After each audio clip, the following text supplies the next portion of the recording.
On a lancé l'enregistrement. Parfait. Et Hello les richesses humaines, hello tout le monde, j'espère que vous allez bien. Je suis ravie de vous retrouver aujourd'hui avec notre ami Greg Harvis. Bonjour Greg. moi, ça. Salut Manu. Bonjour à tous. Salut Greg. Alors, Greg, je ne sais plus, je ne crois pas que je te l'ai dit, mais cette interview, c'est les interviews richesses humaines, c'est l'interview des professionnels heureux de se lever le matin. Et aujourd'hui, je pense que tu ne peux pas être plus incarnant comme invité que cette énergie d'être heureux de se lever le matin. Ouais, c'est Alors, cool. bah ouais. Ça va bien. Alors, pour ceux qui ne connaissent pas Greg, Greg, c'est le fondateur de GA Solutions, qui est un cabinet, en tout cas entreprise, spécialisé dans l'accompagnement des entreprises, Hum. particulièrement et principalement, si je ne me trompe pas, les managers, les dirigeants, Ouais. dans cette démarche d'exceller sans se surmener, Ouais. si c'est bien, Ah, c'est bien, c'est je ne me exactement trompe ça. pas. Ouais, c'est bien. Ok. Ça, c'est nous. Ça, c'est vous. Ouais. Ça, c'est vous. Génial. Et puis, bah, Greg, encore une fois, merci de nous faire l'honneur d'être là aujourd'hui. J'avais envie en fait, j'avais envie de te partager à ma communauté parce que je trouve que tu as une vision tellement humaine finalement en tant que dirigeant que j'avais envie de montrer à notre communauté que là où moi je me suis trompée il y a une certaine époque sur la vision que j'avais des dirigeants d'entreprise, eh bien j'avais envie de montrer aux autres qu'on peut effectivement se tromper, qu'il y a des dirigeants avec une dynamique et une volonté d'être humain, d'avoir le bien-être de ses collaborateurs. Oui, oui. Et aujourd'hui, j'avais envie de parler de ça. Mais d'abord, la première question. Oh. Toi, tu te dis que quand on a eu d'échanger plusieurs fois, tu dis en général, bon, ok, fondateur de cette entreprise, accompagnant des dirigeants, c'est ce que tu fais. Mais Hum. avant tout, finalement, tu te définis, toi, Greg, comme amoureux de la vie. Ouais. Ouais, c'est vrai. Et alors, est-ce que tu peux me dire, ça veut dire quoi pour toi, être amoureux de la vie avant tout, en fait? Mais en fait, il y a les deux, il y a les deux étapes dans ta question. Il y a le côté, comme tu dis, avant d'abord de me définir par du faire, par un métier, par une fonction, par un bout d'étiquette.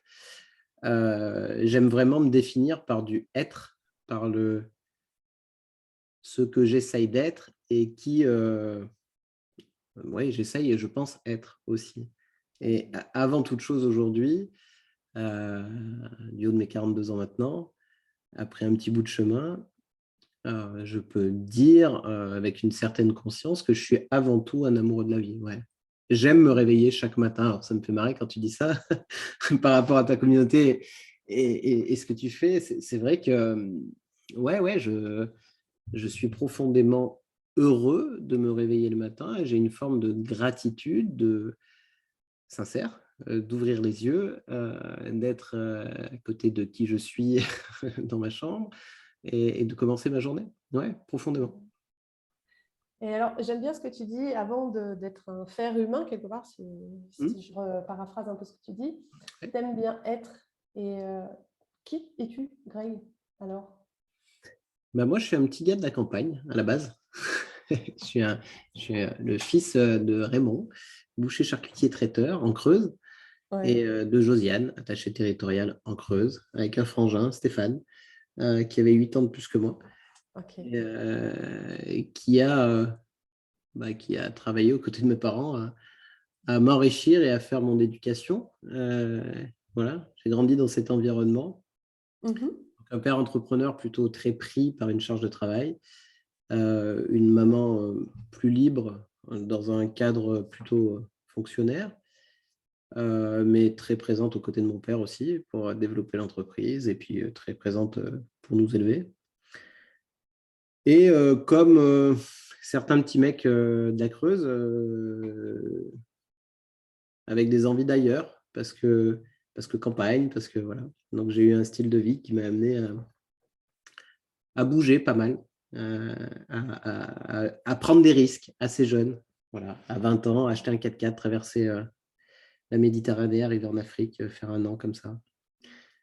le qui je suis. Une personne qui est plus dans l'amour que dans la peur. Ah, c'est intéressant ça. J'aime bien quand tu dis ça. Ouais, il y a ce côté-là. Si je dois aller chercher le fil de ma vie, je ne vais pas avoir, je sais pas, l'ego ou l'outrecuidance de dire que je n'ai pas de peur. Moi, je n'ai jamais eu de peur. Ce n'est pas vrai. J'en ai eu des grosses, notamment quand j'ai été confronté à la mort. Et donc, ma propre peur derrière de mourir, parce que j'ai conscientisé ça. Mais sur le chemin de ma vie, tout le long de ce que j'ai fait, j'ai été plus porté par l'amour que par la peur. Donc, ce qui m'a amené à avoir la chance de vivre des expériences assez géniales, assez irréfléchies aussi, parce que du haut de mes 20 ans, mon père avait perdu toute trace de moi, mes parents, et je les ai appelés après un mois où ils me cherchaient un petit peu et où je leur ai dit que j'étais à Dakar, que j'avais traversé. Et mon frère était mort de rire et dit « Papa va te buter ». Sa première question, « Est-ce que tu vas bien ?» « Oui. » Et après, bon, il m'a engueulé, mais jusque-là, voilà, ça fait l'être que je suis, porté par cet amour de l'autre, de la vie, de moi. Ça m'a amené à vivre des expériences qui m'ont enrichi et qui m'ont emmené aussi et surtout à rencontrer Stéphanie, qui est la personne qui partage ma vie depuis 22 ans maintenant, qui est pour le coup l'amour de ma vie. C'est plutôt chouette aussi. Et voilà, et derrière ça, ce chemin-là m'a amené du coup à me former, avoir une première expérience en mode salarié dans deux types d'entreprises. Une première plutôt typée hôtellerie internationale, où j'étais patron d'hôtel, GM, ce qu'on appelle General Manager, et une autre partie sur le retail, et notamment spécialisé parce que j'ai bossé chez Decat et j'ai fait un parcours chez Decathlon. Voilà. Et après, j'ai créé ma boîte. Et après, tu as créé ta boîte. Alors là, du coup, avec tout ce que tu viens de dire, j'ai 3 questions, mais au fur et à mesure, je vais les poser. Peut-être que j'en ai qui me sortiront, c'est pas grave. Mais quand même, la première que j'ai envie de te poser avant d'entrer dans le vif du sujet, de la partie plutôt professionnelle, tu dis que tu es plutôt un gars porté par l'amour que par la peur, même si tu vis des peurs, ce qui reste humain. J'ai juste envie de te demander, est-ce un choix conscient de choisir l'amour plutôt que la peur chez toi? Non, ça ne l'a pas été, je ne crois pas. Je ne crois pas que ça a été un choix conscient. Aujourd'hui, oui, j'ai conscientisé et je mets des mots et quelque part, je travaille à ça, c'est-à-dire le ça renvoie à être un maximum dans l'amour. Notamment parce qu'à un moment, j'ai conscientisé que je m'enfermais pas mal dans mes peurs. Donc aujourd'hui, c'est plus conscient. À un moment de ma vie, non, ça a été plutôt inconscient. Je reviens au fait que j'ai grandi dans un environnement assez fermé, protégé, mu par, je pense, des valeurs plutôt saines, même si quand on dit ça, on dit tout, on dit rien, mais je veux dire, j'ai été chanceux dans mon développement d'enfant. Donc, je me suis senti en sécurité, je pense. Donc, il y avait moins de notions de peur. Et pour le coup, j'ai toujours été sur ce triptyque. Et le premier, j'ai d'abord eu beaucoup d'amour de moi-même, relayé beaucoup par les yeux de mon père, notamment, dans lesquels je brillais beaucoup. Je pense que ça m'a nourri. Donc, d'avoir ce premier amour de moi. Et du coup, après, de l'amour des autres, moi-même qui aimais beaucoup mon environnement, plutôt social, enfin plutôt quelqu'un qui parle que quelqu'un qui ne parle pas, plutôt extraverti que introverti. Et puis, in fine, un amour du tout, quoi. C'est pour ça que je parle d'un amour de la vie. J'étais pas d'une nature gamin à m'emmerder, quoi. Ouais. Ah, j'aime ça. Non, mais j'aime ça. Au passage, je dis bonjour à Manon Paquette qui nous salue. Je ne sais pas si elle est encore là, mais qui nous salue. J'aime ça parce qu'aujourd'hui, depuis quelques années, moi-même, j'ai réalisé que finalement, l'amour, c'est l'amour. Enfin, il n'y a pas... il y a des choses que tu fais différentes choses en fonction des personnes que tu côtoies, mais on ne peut pas quantifier ou qualifier de l'amour quelque part. C'est non. juste, on en donne, on s'en donne à soi déjà, et derrière, c'est le donner-recevoir, quoi. Ouais, oui, c'est clairement ça. Et alors parfois, quand on va sur cet élément-là de l'amour, ça peut presque être perçu quand il y a des formes de filtres ou de jeux de rôle qui se mettent, un peu comme gnangnan, cucu, enfin on peut mettre deux, trois trucs comme Oui, ça. Euh, Même si moi j'ai des jeux, des fois sur des codir, il y a le jeu des masques. oui, justement, dans le milieu professionnel, c'est terrible. Parler de Ouais, l'amour, c'est… ça peut, et en fait, pas tant que ça, on s'aperçoit que c'est vraiment très vite quelque chose euh, d'ancré dans l'humain. Et est-ce qu'on réussit à l'exprimer? Est-ce qu'on sait l'utiliser? Est-ce qu'on en a conscience? Moi, c'est un petit peu fort de ça à un moment, dans cette prise de conscience, qui est vraiment, pour moi, deux émotions de départ, et que le reste, c'est digression, quoi. C'est peur ou amour. Oui, Et c'est ça. quand on est porté soit par l'un, soit par l'autre, notre façon d'être est complètement différente. Et du coup, ce qu'on reçoit est complètement différent. Oui, ça, c'est très juste. Et alors, ça fait une jolie transition quand même pour parler dans le milieu professionnel, puisque toi qui as l'habitude de travailler avec des dirigeants, tu parlais de ces masques.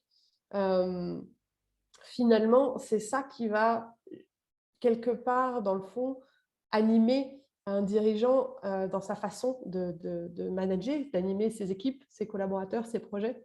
Ouais, Est-ce qu'il est porté plutôt par la peur, l'insécurité, parce que l'insécurité enfin, découle de la peur, bien sûr. euh, ou est-ce qu'il est plutôt animé par l'amour, et puis après, derrière, effectivement, comme tu dis, toutes les digressions qu'on peut y mettre sur ce mot-là. Qu'est-ce que tu pourrais témoigner de ce que tu vois en entreprise en général? De façon générale, bien sûr que je vois tout. Euh, Après, généralement, moi, quand je commence, ou avec l'équipe, on commence des missions dans des boîtes, c'est que on a fait appel à nous. Donc, il y a déjà un premier niveau de conscience. Euh, Peut-être que tous les espaces beaucoup plus terribles, très enfermés et enfermants, d'entreprises vraiment plongées dans des peurs profondes, je ne les contacte pas, parce qu'elles sont très clairement en dissonance avec nous et avec ce qu'on fait et avec ce qu'on sait faire. Donc moi, je suis beaucoup plus en contact avec des niveaux de conscience d'entrepreneurs ou d'entreprises, de dirigeants, de managers, plus orientés vers l'amour, et souvent vers l'amour de l'autre. Oui, C'est assez beau, moi, de voir que fréquemment, notamment les dirigeants, nous sommes contactés pour aller accompagner leurs collaborateurs au sens large. Donc, ils sont très orientés vers l'autre et vers l'amour de l'autre, avec, c'est pas juste de la philanthropie quelque part, avec un vrai niveau de conscience, en sachant que meilleures seront les conditions de travail de leurs collaborateurs, l'état interne de leurs collaborateurs, meilleures les performances seront. Et ouais, ils ont souvent cette conscience-là, mais c'est mu par un vrai souci de l'autre. ouais. Ce qui parfois m'interroge plus. Par contre, il y a moins la conscience d'aller prendre soin de soi. Et donc, du coup, de se ramener de l'amour de soi. Ok. Il y C'est a un intéressant côté ce que tu dis. Ouais, assez sacrificiel du dirigeant et de l'entrepreneur, inconscient, ouais, porté par justement beaucoup de peur. Et la première peur, c'est ce qu'on avait déjà parlé une fois ensemble, tous les deux, c'est cette notion de renta, de bien sûr. porter, de faire du chiffre, d'être économiquement viable, et blablabla, qui peut mettre une forme de pression, donc une forme de peur, d'insécurité, de manque, et Mhm. donc d'oubli de s'aimer. Et ça, je Ouais. rencontre tous les jours. Oui, mais ça, j'imagine. Mais c'est là où c'est intéressant, parce que finalement, moi, ce qui me fait rebondir dans ce que tu dis, c'est qu'aujourd'hui, il y a énormément… alors, moi, tu sais que je travaille plutôt avec les professionnels salariés, quels qu'ils soient, ou middle managers, qui ont parfois cette fausse idée, parfois fausse, parfois vraie, comme tu dis, dans les entreprises enfermées. Mais il y a tellement maintenant cette notion de bonheur au travail, des Chief Happiness Officers, etc.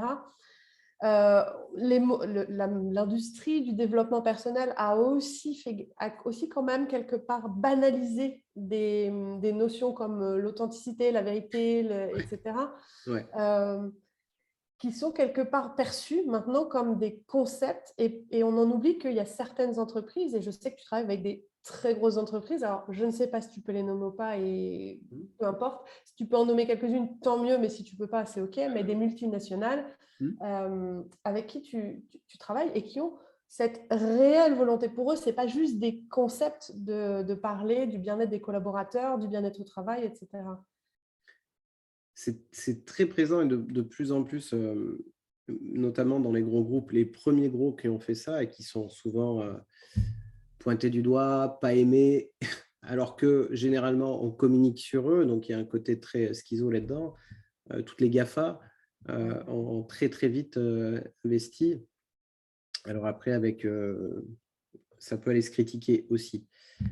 Mais néanmoins, il y a sur tout ce qui est grand groupe, il y a une notion de conscience vraiment portée que meilleurs seront, enfin dans les meilleures conditions seront nos collaborateurs, meilleur le service, le produit, en tout cas, on va jusqu'au bout de la chaîne, la rentabilité de l'entreprise sera. Donc ça, c'est quasi acquis aujourd'hui.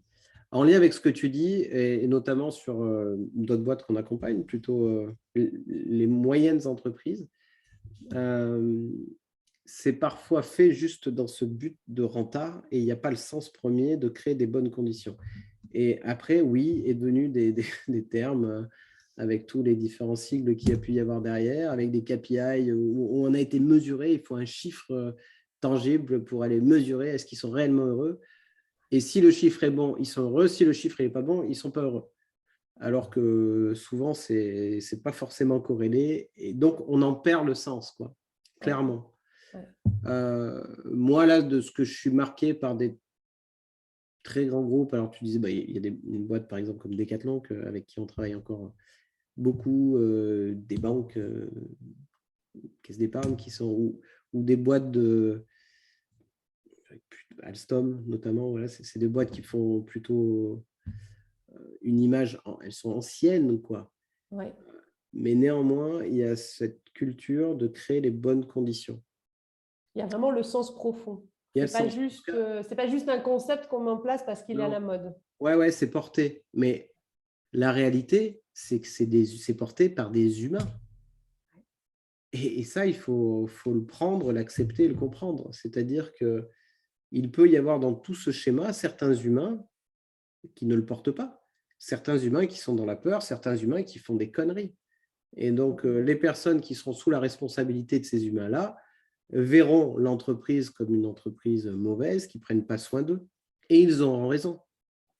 Mais comme d'habitude, ce sera un petit bout du grand bout. Oui. Mais sur leur bout qui les intéresse à eux, on a beau leur dire que le grand bout, il est sympa, si eux, leur quotidien, c'est pourri, bien sûr qu'ils vont s'arrêter là-dessus. Et ça se comprend, et c'est normal. Par contre, je pense que les entreprises au départ très capitalistiques des années 70 avec le taylorisme et machin et tout ça, ouais, ça a été atroce. Enfin, c'était atroce et l'humain était moins bien considéré qu'une machine parce qu'au moins la machine, on l'a révisée, on changeait les pièces. Enfin, non, là, on les a amenés au bout et putain, bien sûr que ça a été une horreur. Bien sûr, c'est un fait. Et bien sûr que sur certaines activités encore, on le retrouve. Ouais. Mais de façon générale, et une nouvelle fois, moi, avec qui je peux bosser, il y a un vrai niveau de conscience qui est différent. Ouais. Porté par le sens de l'entreprise et surtout maintenant, et ça, c'est très, très, très différenciant, porté par la base. Oui, c'est là où je voulais en venir. Merci, tu fais la liaison. On est connectés, Greg, on est connectés. C'est vraiment là où je voulais en venir. C'est que moi, tu sais que je porte un vrai message que pour moi, fondamentalement, une entreprise n'est que la résultante des êtres humains qui la composent rassemblés autour d'un projet commun où chacun va avoir sa mission, son rôle à jouer pour porter un projet commun. Donc, moi, j'ai vraiment cette vision, alors peut-être parfois, pour certains, trop humaniste, mais moi, je la crois vraiment. Pour moi, c'est juste sensé ce que je dis. C'est que Sans les humains, sans humains et sans projet, il n'y a pas d'entreprise. Et donc, si l'entreprise performe, ça veut dire que chacun devrait performer dedans. Alors, encore une fois, je sais que ce n'est pas la réalité de chaque humain qui, comme tu disais, des entreprises qui ne portent pas ce sens-là, mais malgré tout, chacun a sa responsabilité finalement dans l'organisation, quel que soit son rôle et sa mission. Enfin, je n'aime pas dire en haut, en bas, parce que pour moi, il n'y a pas de… Pareil, je pense qu'il n'y a pas plus important. Un dirigeant n'est pas plus important que quelqu'un à la production, puisque l'un ne peut pas aller sans l'autre. Il y a différents rôles et responsabilités dans une boîte. Et aujourd'hui, un dirigeant a un rôle et responsabilité stratégique pour garantir la longévité et la pérennité d'une entreprise. Donc, c'est un rôle qui est important. C'est-à-dire que s'il faillit, il peut entraîner sous lui vraiment une somme de morts professionnelles. Les collaborateurs, eux, sont là pour enrichir le système de production et la qualité de l'entreprise. S'ils font un mauvais travail, ça ne va pas non plus être pérenne dans le temps. Donc, chacun a son rôle et sa responsabilité, c'est hyper important. Et un truc qui est aujourd'hui très différenciant, c'est que même moi, quand j'ai commencé à manager et tout ça, à un moment, en lien avec des collaborateurs, on pouvait leur mettre une forme de pression consciente ou inconsciente sur les évaluations annuelles de performance ou sur les entretiens, voilà, leur dire, écoute, là, tu n'es pas au rendez-vous, ça fait 2 ans, tu ne fais pas ton taf, écoute, si la 3e année, tu ne le fais pas, tu vas sortir, et puis il y en a 3 comme toi qui attendent pour prendre ta place. Ça peut être des types de phrases qu'on entendait. Oui. La réalité aujourd'hui, c'est que c'est devenu complètement inversé sur des types de métiers, et c'est en train de bouger de partout. C'est qu'aujourd'hui, c'est les collaborateurs qui rentrent dans des entreprises, plutôt les nouveaux, les jeunes quoi, qui rentrent, qui vont dire, écoute, tu es sympa mec, mais moi, si tu ne me donnes pas ce style de confort de vie, je me casse parce qu'il y a 3 boîtes qui m'ont demandé. C'est ça. Oui, c'est vrai. Et aujourd'hui, on est dans cette réalité inversée. Je parle sur des postes, notamment d'encadrement et tout ça. Et ça arrive de plus en plus aujourd'hui. C'est comme à un moment, parler anglais dans une boîte, c'était différenciant. Oui. Maintenant, sur certains niveaux, si tu ne parles pas anglais, tu ne peux pas parce que les 3/4 des trucs sont en anglais. Et maintenant, c'est pareil pour le bien-être au travail. Une nouvelle fois, j'ai bien conscience que ce n'est pas partout. Et je ne suis pas le monde des oui, bisounours non plus, ce n'est pas le pro. Mais c'est en pleine mutation. On est en mutation profonde. Il y a plein de grosses boîtes qui l'ont compris. Et des middle. Voilà. Oui, mais je crois fondamentalement que ce que tu parles de ce qui est en train d'arriver au niveau des postes d'encadrement va commencer à arriver aussi au niveau de la production. Bien sûr. C'est-à-dire, moi, je sais pas, très, très bon producteur, je sais faire très, très bien les choses, mais si tu ne me donnes pas un certain confort, eh bien, il y en a d'autres qui vont me demander aussi. Ah oui, et puis je accompagne une boîte dans la chirurgie robotique, très, très pointue, enfin avec, voilà. Les techniciens, donc les monteurs de robots, ils ont changé leurs conditions de travail à un moment parce que la production s'emballait. Tout s'est fait en accord. Ils sont partis sur du 3/8, mais ils ont adapté pour qu'il y ait des horaires qui conviennent à chacun. Il y a eu des travails le week-end. Les personnes travaillaient 2 jours s'ils le souhaitaient, enfin si ça leur convenait, à payer sur une base 35 heures. Enfin, c'est peut-être pas l'apogée pour tout, mais je veux dire que ça, il y a quelques années, ça aurait été c'est comme ça. Et maintenant, vous le faites, ou si c'est pas vous, ce sera d'autres. Ça bouge réellement, quoi. Et pour le bien, hein, moi je pense aussi, puis parce que comme tu dis, avant, c'était pas comme ça, et ça donnait aussi peu d'implication pour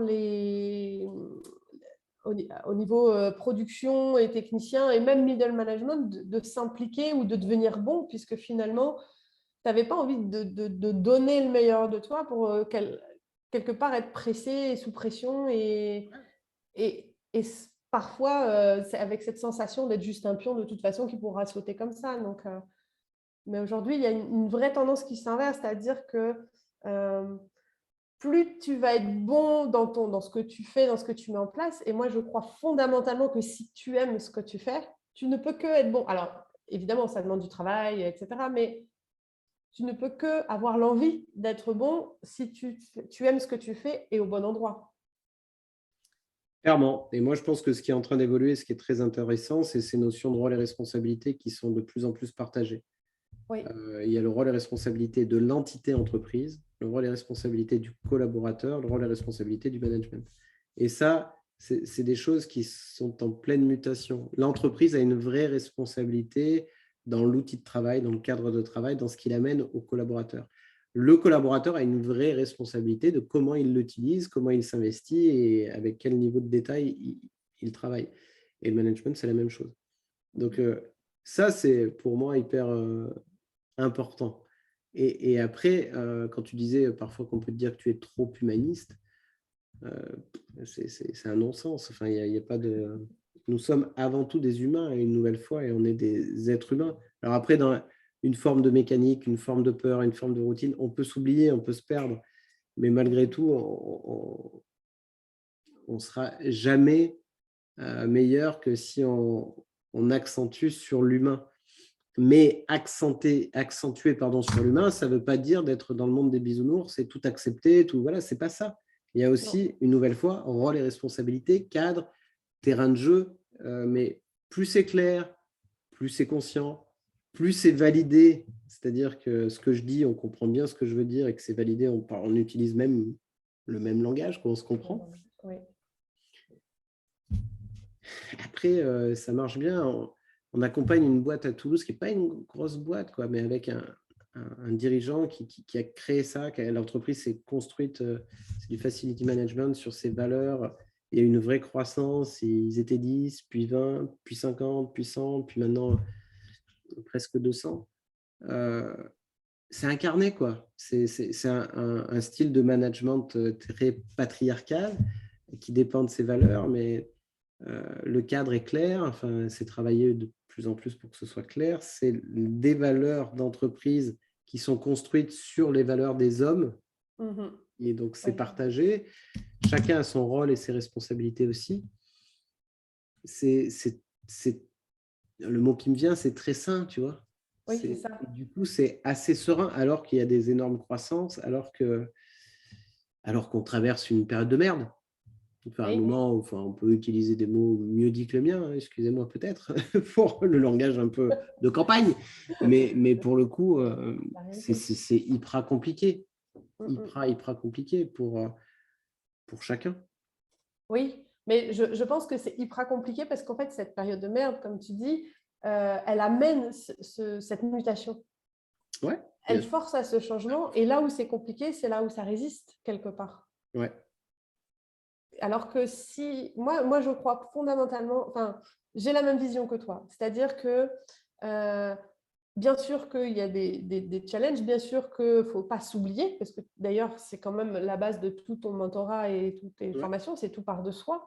On n'est pas dans les bisounours. Bien sûr qu'il faut des stratégies, des cadres, des règles, mais à partir du moment où tout est clair et on est d'accord des deux côtés en disant, voilà, les conditions pour moi, c'est ça, ok, moi, c'est ça les conditions, est-ce qu'on se met d'accord, on est d'accord, ok, bah, à un moment donné, comme tu dis, c'est sain et ça peut que rouler. Oui. Et à partir du moment où on a cet espace de prendre chacun sa responsabilité, en fait. Complètement. C'est vraiment ça. Quand on commence à toucher que son niveau de responsabilisation dans sa vie, tout simplement, et il y a beaucoup de choses qui bougent. Moi, j'ai été marqué par ça parce que dans mon évolution, après un moment, à 28 ans, j'avais le métier de mes rêves. Voilà, j'avais fait des études qui allaient dans ce sens. Enfin, voilà, j'étais patron d'un hôtel aux Seychelles, 80 chambres. Il y avait 250 collaborateurs, une mixité culturelle, une grosse base créole, mais indien, italien, français que je manageais. Enfin, donc, très en lien avec le style de vie, avec voilà. Expérience hyper riche parce que l'hôtel était ce qu'on appelle la vache à lait, enfin l'unité qui rentabilisait tout un groupe sud-africain. Donc, j'avais un board sud-africain très différent de moi, presque violent dans le style de management. Mais on a réussi à s'entendre, à créer. Et après beaucoup de travail, où la première année, j'ai travaillé 365 jours de suite, vraiment. C'est-à-dire, je ne parle même pas qu'il y avait de vacances, c'est qu'il n'y avait même pas un jour de repos. Et on est dans l'hôtellerie, donc ça ne s'arrête jamais. Et puis, on attaque tôt le matin et on termine tard la nuit. Et on a un petit break au milieu. Donc, un énorme investissement de ma part et aussi de Stéphanie, de ma femme, parce qu'à un moment, il fallait qu'elle accepte de souvent me voir. Et au bout d'un an, vraiment, je touchais le bonheur du bout des doigts parce qu'on avait retourné l'hôtel, les collaborateurs avaient le sourire, les taux de satisfaction étaient géniaux, ce qu'on appelle les taux d'occupation aussi étaient… Voilà, on avait plein d'indicateurs qui étaient top. Moi, mon style de vie aux Seychelles international se rodait aussi, on voyageait un peu. Pour la deuxième fois, mes parents étaient venus me visiter. On pouvait, oui, le petit gars de la Creuse pouvait offrir ça à ses parents. C'était super chouette, quoi. Enfin, ça me nourrissait, tout ça. Et j'allais repartir en Malaisie, à Kuala Lumpur, pour reprendre une nouvelle direction. Donc, c'était… voilà. C'était la continuité. C'était super. Et puis, d'un coup, le château de cartes est tombé d'un coup. Une semaine après mes 30 ans, mon père est décédé d'un cancer foudroyant. J'étais très, très proche de lui. Une semaine après l'enterrement de mon père, on trouve un cancer au dernier stade à ma mère. Juste derrière ça, une histoire lourde de ma femme remonte. Enfin, tout tombe. Et du coup, je décide de rentrer en France pour m'occuper en fait des miens. Et là, ça bouge, quoi. Là, je commence à rentrer dans la peur. Ok, c'est là que tu commences à… Je commence à bouger, à rentrer dans la peur parce que tout n'est pas toujours blanc ou tout n'est pas toujours noir, quoi. Et là, ce moment de vie, moi, a été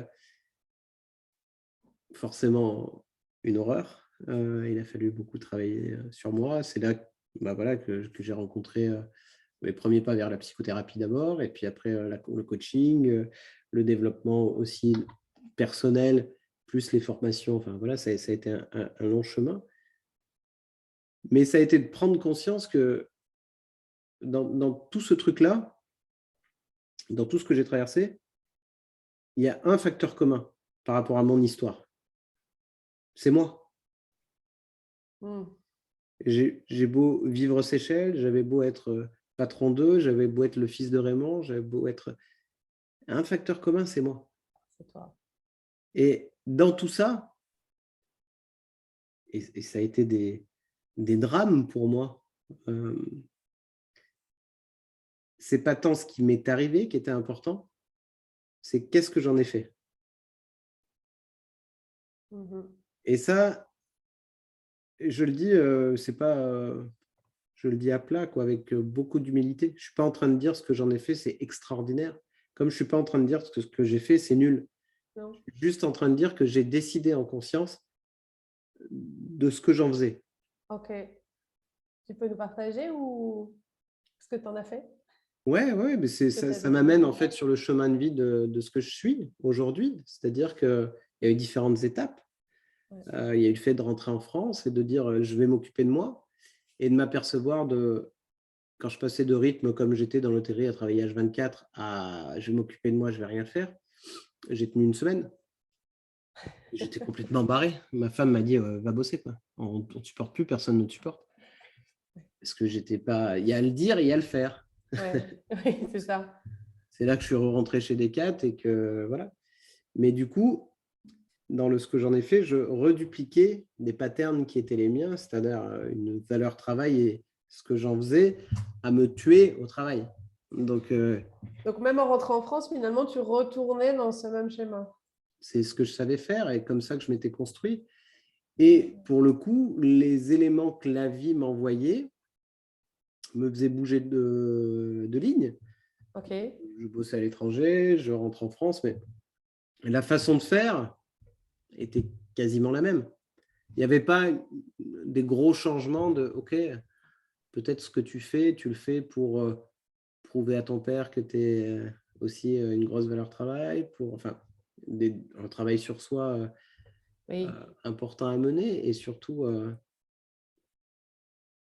à conscientiser. Moi, j'aime toujours dire, c'était une phrase de Jung que j'avais entendue, pour qu'il y ait une véritable transformation, il y a 3 étapes.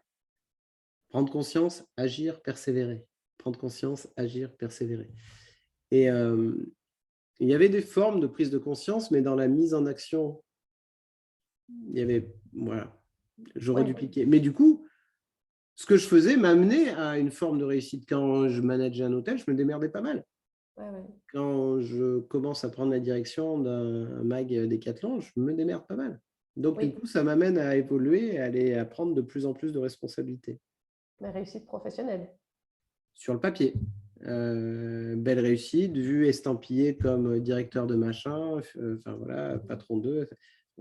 C'est bien, c'est socialement reconnu par l'environnement, aussi par les banques, bien sûr. On a connu à un moment les difficultés financières, on a connu avec plus d'argent, il y en a une que c'est plus confortable que l'autre, c'est très clair. Par contre, ce que tu vis, ce que je vivais, l'état interne du bonhomme, c'était pas très cool.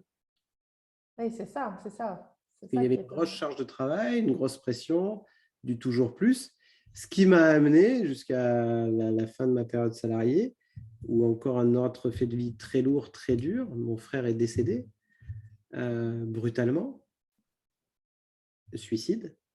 Mon frère Stéphane, on était une famille de 4, 8 ans de plus que moi. Il a, ce que je disais en amorce, il a participé à moi, c'était mon repère, à mon éducation. Et il se suicide parce que, comme moi, c'était dur de faire le deuil de notre père. Et puis, il était dans une situation de surmenage professionnel, entrepreneur, restaurateur, qui travaillait énormément. Et puis derrière, c'est toujours multifactoriel, bien évidemment. Le suicide, je veux dire. Et derrière, à un moment, il fait cet acte-là. Moi, pour moi, c'est le coup de grâce. Je me dis, OK, moi, l'amoureux de la vie, elle sert à quoi, quoi?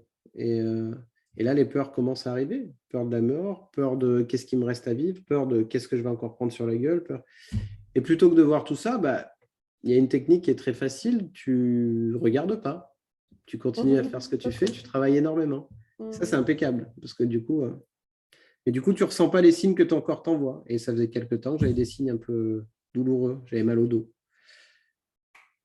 Et le mal au dos s'est transformé en pyélonéphrite. Et la pyélonéphrite s'est transformée en septicémie. Et la septicémie a failli se transformer en mort. Et j'étais au CHU, enfin hospitalisé, machin, et j'étais encore en train de négocier avec le médecin pour reprendre le travail. J'ai connu ça. J'ai connu ça à 28 ans. Et ouais. Et on est sur cette roue, on est sur cette boucle. On sait. Et puis, putain, quand on est comme ça, on voit pas. Et c'est impeccable parce que comme ça, on pense ne pas souffrir. Et là, j'ai une chance extraordinaire. Stéphanie, qui est à côté de moi, hurle. Enfin, je n'entendais pas. J'entends juste la fin. Elle dit, si tu ne le fais pas pour toi, fais-le pour moi. Et là, je dis, mais tu n'as pas écouté, tu dis quoi? Et là, elle hurle, ce qui n'est pas son tempérament. Elle dit, mais prends soin de toi. Prends soin de toi. Et là, ça a fait une espèce c'est un insight à l'intérieur de moi. Ouais. Les fils se sont touchés. le déclic se fait. Ouais. Et c'est là que le chemin a amené à... OK, là, pour Décathlon, j'allais partir à l'international. On appelle ça pour être patron de pays, prendre la direction. Donc, c'était une évolution géniale. Ouais. Et donc, validé. Donc, un poste plutôt convoité. Et moi, j'étais, OK, c'est quand même génial et tout. Mais en fait, au fond de moi, je n'avais pas envie. Parce que c'est intéressant ce que tu dis. J'avais pas envie. J'avais tellement bougé. On avait tellement bougé avec Stéphanie. En 12 ans, on avait déménagé 8 fois. Enfin, c'était énorme, quoi. Ouais. Et en France, à l'étranger, enfin, je t'ai fait en mode court. Et donc, de se dire, rebouger, il y a une partie qui voulait, mais il y a une partie qui voulait vraiment rester. Et de construire, de stabilité. Et c'est là que, du coup, le chemin intérieur a commencé, d'aller, OK, c'est qui je suis, la question que tu m'avais posée. Oui. Qu'est-ce qui est important dans ma vie, quelles sont mes valeurs Oui. et qu'est-ce que j'ai envie d'amener autour de moi. Qu'est-ce que tu veux vraiment? Moi, c'est vraiment une question que je pose à tous mes clients. C'est qui je suis, c'est hyper important. Mais parfois, c'est aussi qu'est-ce que je veux. Et là, ce que j'entends, c'est que tu as touché à… Il y a une partie qui voulait y aller parce que finalement, c'est ce que tu connais, c'est sécurisant. Puis il y a une autre partie, vraiment celle qui est au fond de toi, de tes tripes. Tu me dis si je me trompe, hein, mais c'est comme ça que moi je l'entends. Qui dit, mais si je suis vraiment honnête avec moi, je me regarde en face, j'ai pas envie. Bah, c'est la partie, tu as une partie, c'est exactement ça, Manu. Tu as la partie à l'intérieur complètement en mode sécurité qui te dit, bon, tu vas là-bas, là où j'en étais dans l'entreprise, tu sais, il y avait différentes choses, quoi. J'avais des plans d'argent placés, des stocks, des machins, une REM qui montait. Enfin, très clairement, le truc argent, c'était plus un problème. Donc, au niveau de la sécurité, on pouvait se dire que ça, c'était comblé. Par contre, au fond de moi, la notion d'amour, de quête, moi, j'ai au fond de moi toujours été un entrepreneur. Donc, je manageais les entreprises des autres parce que j'étais salarié, mais comme si c'était la mienne. Donc, forcément, ça m'a amené à un niveau de responsabilité, de conscience qui m'a amené une forme de performance. Ouais. Mais je l'ai toujours été au fond de moi. Donc, il y avait ça intrinsèquement qui était pas nourri pour le coup. Mais j'étais capable de l'étouffer par sécurité. Oui. Par dire, OK, tu vas faire ça, tu es dans l'évolution, tu es dans, voilà, demain, tu feras ça, et puis. Et moi, la question que j'adore poser, et souvent à des grands bonhommes avec, ou bonnes femmes, hein, j'aime demander, qu'est-ce que tu feras quand tu seras grand? Qu'est-ce que tu veux faire quand tu seras grand? J'aime vraiment aller toucher ce côté de rêve enfant qu'on avait. Ouais. Et moi, je me suis vraiment mis dans cette posture de, OK, qu'est-ce que j'ai envie de faire? Qu'est-ce que j'ai vraiment envie de faire? Et du coup, bah ouais, il y a plein de choses qui se mettent en route et du coup, on se fait fi de beaucoup de choses. Ouais. En tout cas, c'est ce qui s'est passé pour moi. Et c'est là où j'ai créé cette entreprise il y a 6 ans et qui tourne super me bien. rend heureux. Qui rend heureux. Et alors, ce sera l'occasion de transiter vers la conclusion. Tu nous parles de cette entreprise, de ce que tu fais, et notamment du nouveau programme dont tu m'as parlé, qui a l'air juste génial. Ouais. Mais je voulais juste amener une petite précision parce que c'est hyper intéressant. Je t'ai dit, quand j'ai dit oui, poursuivre, aller prendre ce poste à l'étranger, c'est quelque part sécuritaire pour toi. Tu as précisé que la sécurité financière était là. Et c'est marrant parce que j'ai absolument pas parlé de sécurité financière. Je disais c'était sécure parce que c'est ce que tu connais. Et c'est important aussi, j'avais envie de le souligner pour ceux qui écoutent, que parfois, ce n'est pas toujours une question de sécurité financière, matérielle, parce que parfois, donc toi, je ne vais pas dire que tu as eu la chance de l'avoir parce que tu l'avais construite, mais tu l'avais. Mais quelque part, c'était sécurisant dans le fait d'aller dans quelque chose de connu. Là, en l'occurrence, c'était pour moi, c'est pour ça que je te parlais de sécurité financière, parce que c'était là la plus grande sécurité que ça a amené. Oui, d'accord, chez toi, c'était vraiment ça. Tu rentres sur des niveaux qui sont encore différents de ce que je pouvais avoir. Okay. Et derrière, c'était du connu dans un environnement, une entreprise que je connaissais, mais tu rentres quand même dans un Décathlon Montpellier n'est pas du tout le même qu'un Décathlon Kuala Lumpur. Tu rentres dans des environnements malgré tout très… et l'expatriation pour y être passé, il y a une vraie forme d'inconnu. À chaque fois. À chaque fois, oui, parce que tu rentres dans un environnement différent, tu te coupes de ta sphère familiale, amicale, construite dans ton pays d'origine. Enfin, et quelque part, ça, c'est quelque chose qui me plaît et qui m'excitait dans le challenge, ça, c'est sûr. La vraie sécurité de ce que ça m'a amené, c'est de continuer à évoluer au sein d'une même boîte, ça, c'est sûr. Ouais. Et c'est clair que tu as remarqué Fine, moi, elle allait me sécuriser financièrement. C'est-à-dire qu'avec ce coup-là, je pouvais mettre la famille à l'abri, quoi. Ouais. C'est un peu ça que j'avais en tête. Merci. C'était important qu'on apporte cette précision, je trouve, parce que parfois, parfois, d'un individu à l'autre, finalement, cette notion de sécurité peut tellement avoir des dimensions différentes. Donc, Ouais, c'est souvent une résonance de son histoire, de ce par quoi on est passé, de ce que ça veut dire, bien sûr, pour soi, pour individuellement. puisque tout part de soi. Oui, exactement. Parce que tout part de soi. Et donc, finalement, tu t'es laissé porter par l'amour de ce que tu avais au fond de toi. Tu es resté, tu as monté ta boîte il y a 6 ans. Tu peux Ouais. nous en parler un petit peu de ce projet aujourd'hui, ce que tu amènes, ce que ça amène, en quoi ça te fait vibrer. Et Ouais, puis, ça fera une belle conclusion. Et puis après, si tu peux nous parler de ton programme, ce serait juste génial. ouais. Bon, assez rapidement et facilement, mais euh, en tout cas, j'ai d'abord construit l'entreprise sur aucune technique marketing qu'on va pouvoir enseigner. C'est-à-dire que j'ai d'abord construit sur ce que j'aime faire. Et vraiment, j'ai d'abord validé l'amour de moi, quoi.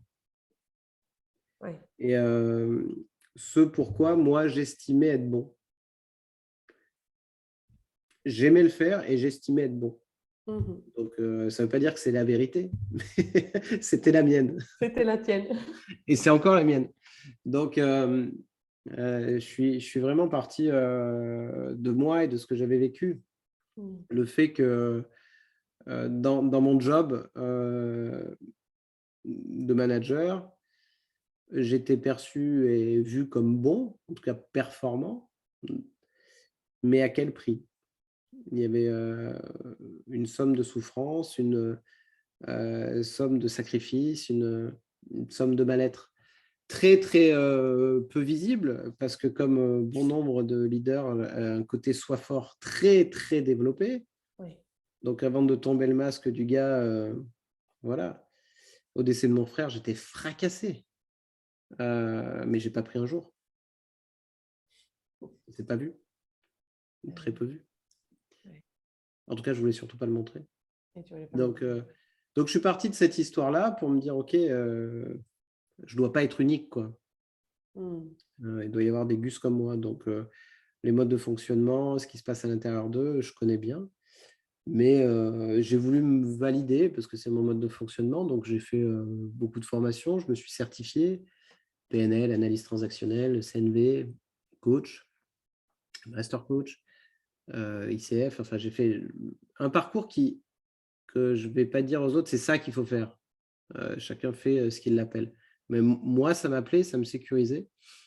Et connaissant le monde de l'entreprise, je savais que ça sécuriserait aussi mes interlocuteurs. Oui. Donc, c'était ma vision. Et puis, j'ai commencé à créer un programme qui s'appelle toujours d'ailleurs Stop and Go, avec une volonté d'accompagner principalement le dirigeant, à l'amener à travailler sur lui pour aller mieux se connaître, donc pour le coup, mieux manager, Oui. avec un programme immersif dans mes locaux, 3 jours, 2 nuits, vraiment one-to-one, très exclusif quelque part. Pourquoi cette cible-là? Parce que je la connaissais et parce que je me suis tout de suite dit, si je travaille sur ce type de profil, il pourra rayonner en dessous. Ouais. Donc, voilà, moi, ça me parlait dans mes valeurs et tout ça. Donc, j'ai commencé comme ça et ça a plutôt bien pris. Et pour le coup, très vite, il y avait le comité de direction accompagné. Donc là, j'ai commencé à développer ça et puis je ne pouvais plus tout faire tout seul. Donc, on commence à recruter des gens et puis l'entreprise démarre, elle démarre le premier jour en fait, hein, Ouais. et continue de se développer. Une vraie vigilance pour moi, vraiment forte, c'est toujours incarner ma promesse. Donc, c'est bien d'exceller sans se surmener. Parce que la dérive, c'est que dans cette croissance, je pourrais me barrer et redupliquer ce que je sais très bien faire que travailler. Ouais. Donc voilà, je suis très vigilant là-dessus. Et aujourd'hui, on a différentes offres, différents programmes qui sont vraiment dédiés dirigeants, managers à 90%, aussi collaborateurs, parce qu'on a dématérialisé des choses et on sait le proposer, mais ce n'est pas notre premier axe. Ouais. Et ouais, voilà, c'est beaucoup, beaucoup de plaisir. Donc, il y a du consulting, il y a de la formation, il y a du coaching. C'est ce qu'on sait faire. Et il y a aussi une forme de… Ce qu'on aime faire, c'est d'individualiser nos prestations. Ouais. Ce qui fait sur n'importe quel type de boîte, il y a souvent une partie audit où on s'immerge dans l'entreprise et on sait parler aux gens. Voilà. Donc, c'est un audit vraiment complètement subjectif et qualitatif. On questionne et ça nous donne envie d'avancer ou pas. C'est hyper important. Ouais. Suite à ça, on arrive vers le dirigeant et on lui donne une grille de 10 propositions de transformation de sa boîte données par les collaborateurs. Et s'il veut qu'on bosse ensemble, il doit les mettre en place. Donc après, on arrive avec tout un process. Du coup, il y a des phénomènes de transformation qui se font. Et bon, voilà, Génial.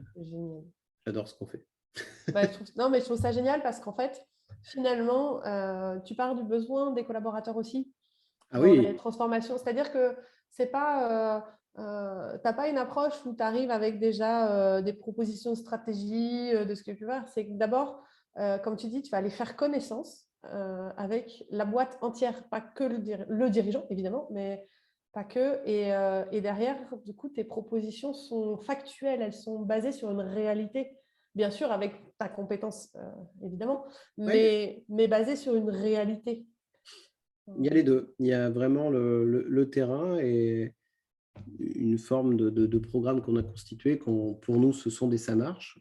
Et on arrive avec les deux. On essaie de mixer les deux à chaque fois. Et surtout, on reste qui on est. Voilà. Donc, dans le post que tu avais fait, tu mettais que je suis toujours en sweat. Ouais, c'est vrai. J'ai suivi le costard, la cravate pendant longtemps. Enfin, en tout cas, à un moment. Quand j'étais chez Decathlon, bien sûr que non, mais dans lequel on peut. Et aujourd'hui, tout type de rendez-vous que je peux faire, je suis qui je suis. Je ne vais pas jouer un rôle. Et tous ceux d'entreprise, on est pareil. Et ceux qui travaillent avec moi ont des personnalités et ce n'est pas des mini-Greg ou je ne sais pas quoi. C'est Hervé, c'est Georges, c'est Agathe. Enfin, c'est des vraies personnes fortes avec une personnalité. C'est ça qui aujourd'hui est vraiment crucial. Et voilà. Et les programmes qu'on construit sont là pour aider on y croit. Eh ben, écoute, moi, en tout cas, j'y crois hein, parce que tu sais, hein, ça fait peu de temps on s'est rencontrés il y a 2 ans, je crois, mais ça fait peu de temps qu'on apprend vraiment à se connaître et j'aime beaucoup cette approche. Et je te remercie d'avoir accepté cette invitation à venir partager ta vision de la vie professionnelle, de l'entreprise, très humaine, qui, moi, m'a permis vraiment de réaliser qu'en fait, des fois, je peux m'enfermer dans des croyances aussi et faire fausse route. Et merci sur ce partage. Finalement, si je résume, on a parlé de la co-responsabilité de chaque poste, chaque fonction dans l'entreprise au sein de la vie de l'entreprise et de la vie professionnelle. J'ai bien aussi retenu et bien aimé tout part d'une prise de conscience. Et donc, comme tu l'as dit, en nommant Young, prise de conscience, action et persévérance. Ouais. Donc ça, si ça peut être des tips qui peuvent aider ceux qui nous ont regardés.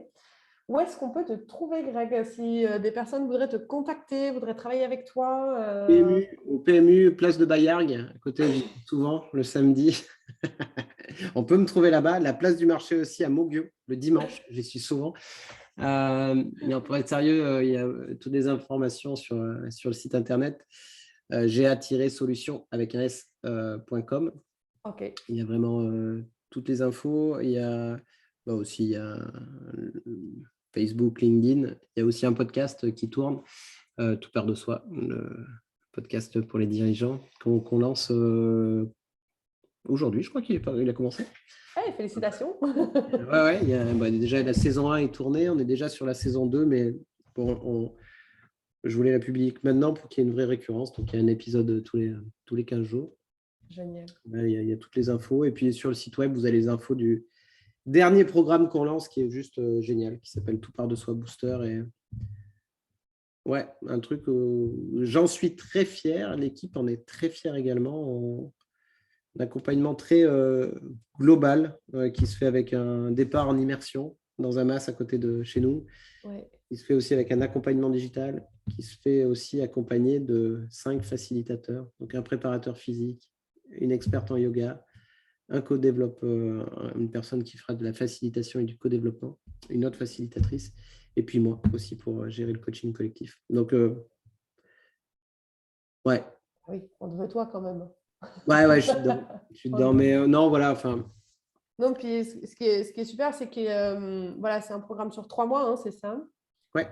Sur 3 mois, très complet et surtout rendu très accessible en fait en termes de tarification pour justement pouvoir ouvrir à des personnes qui voudraient voilà, qui voudraient avoir cette évolution au sein de leur propre métier finalement. Ouais, voilà, c'est une volonté qu'on a essayé de travailler vraiment pour être le plus cohérent possible parce que voilà, les accompagnements, le coaching, il y a une valeur, il y a une valeur de marché, il y a un coût aussi pour rémunérer les coachs. Enfin, voilà,